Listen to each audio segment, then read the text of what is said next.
my name is Leslie Rodriguez, and today my partner will present to you the piece The Slave Ship. The artist of our piece is Joseph Mallord William Turner, who is a Royal Academist who was born on April 23rd, 1775, and died on December 19th, 1851. He was an English Romantic painter, printmaker, and watercolorist. He is known for his expressive coloring, imaginative landscapes, and turbulent and often marine paintings. He left behind more than 550 oil paintings, 2,000 watercolors, and over 30,000 works on paper. Turner is perhaps the best loved English Romantic artist. He became known as the painter of life because of his increasing interest in brilliant colors as the main constituent in his landscapes and seascapes.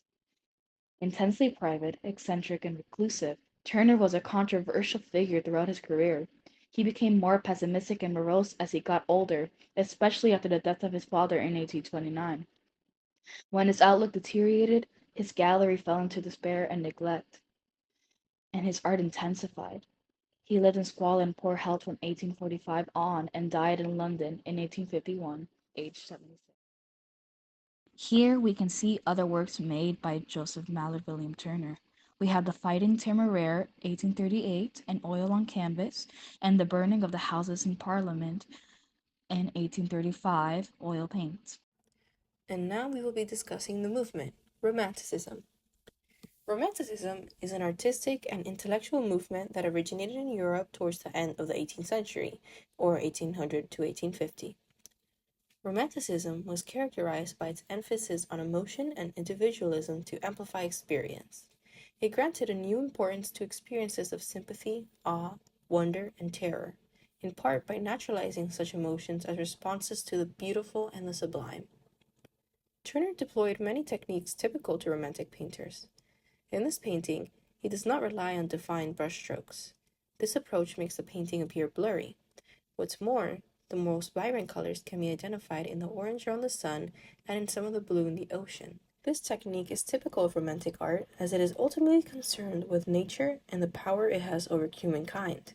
Furthermore, Turner reveals the power of nature by not making the ship the main focus, but the sun and the ocean, which are the most prominent aspects of the painting.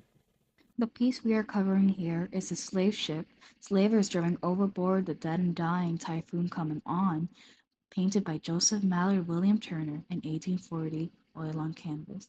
It can be found in the Museum of Fine Arts in Boston, and it was painted in London.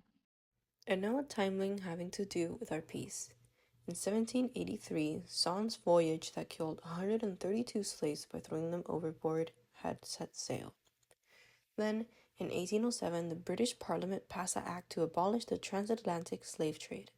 In 1833, Parliament passed an act for the abolition of slavery throughout the British colonies, converting enslaved people into apprentice laborers and taking steps to protect their work and well-being. In 1840, Turner exhibited this picture at the Royal Academy to coincide with the World Anti-Slavery Convention held in London.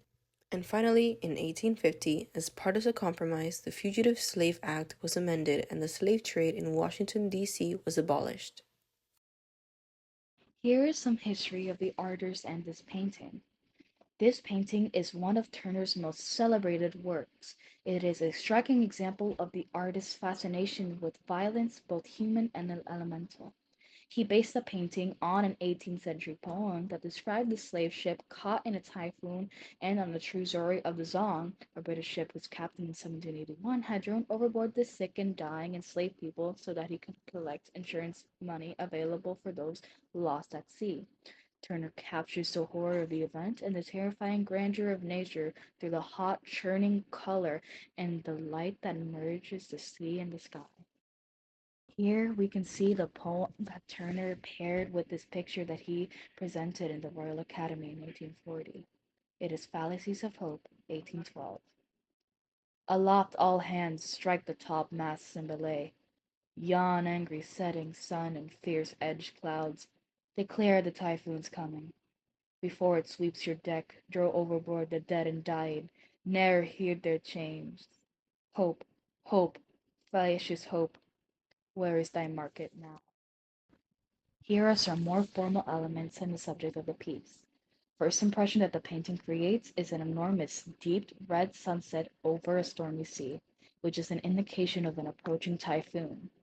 The typhoon is further indicated by an approaching, dramatized storm cloud creeping into the visible space from the left, with its rich colors sprawling towards an unstained sky. Near the top left of the painting, we can see, upon closer inspection, a ship sailing off into the distance. The ship is identifiable as a type of fast vessel used by slavers to escape Navy patrollers by its low, lean lines and clipper bow. The masts of the ship are red, matching the blood red color in the sky and its sickly copper color of the water, which serves to blur the lines between various objects in the painting. The ship's sails are furled, revealing that it's preparing for the typhoon. This ship is blurred into the background because it is not the main subject of the painting and just something that is occurring in the background. We can see in the bottom left of the painting smaller, dark limbs projecting from the stormy seas, surrounded by loose chains. This alludes to the numerous slaves that were thrown off the ship and left to drown. Trails of fish swimming in the water around the drowning slaves can be observed, augmenting the scene's turmoil. These fish were eating the slaves that were being thrown overboard, and so were the birds that are also circling the slaves on top. In the bottom right of the painting, we can see a single dark-skinned leg that juts out of the water with an iron chain locked around its ankle, with an illustration of bare breasts. A chaotic swarm of seagulls and fish surrounds the leg. One fish is shown approaching with a frenzy and its mouth wide open, and it also has blood on it. This violence is enhanced by the spare red blotches around the head of the fish, which also indicates blood. This quadrant is supposed to show what each individual person is experiencing. They're experiencing such disregard and such terrible treatment and were treated as if they were just live bait or garbage. They each were suffering and being eaten alive after they were being thrown overboard. What's more, their chains were also causing them to drown more because they were heavy with iron. The AP themes you could connect this piece to could include death, violence, the visual conceptual, narrative art, and social commentary. Social commentary only began after the 18th century, which matches up with his timeline, and we know that this piece was made to comment on the anti-slavery movement. Visual and conceptual refers to the piece's unique nature of drawing you in with its mesmerizing and really beautiful colors, but once you take a closer look and really focus on the concept of the piece and what events are taking place, you notice that it's actually more of a horrific scene. In my opinion, this piece was included in our catalog because it's the first of its kind, with the way it draws attention to certain issues. If you were trying to speak out against anti slavery, the artist could have drawn a horrific and more impactful scene, but instead he decides to trick the viewer with a beautiful atmosphere and view, yet still calls attention to the issues of slavery. The work seems not to have been commissioned, but painted by Turner out of his own sense of outrage and in order to stir others to the anti-slavery cause. The use of deep reddish colors instigates that feeling of outrage and anger that should be felt for the people that have and are suffering. That's all for now. A big thank you to my partner Laura for doing such in-depth research about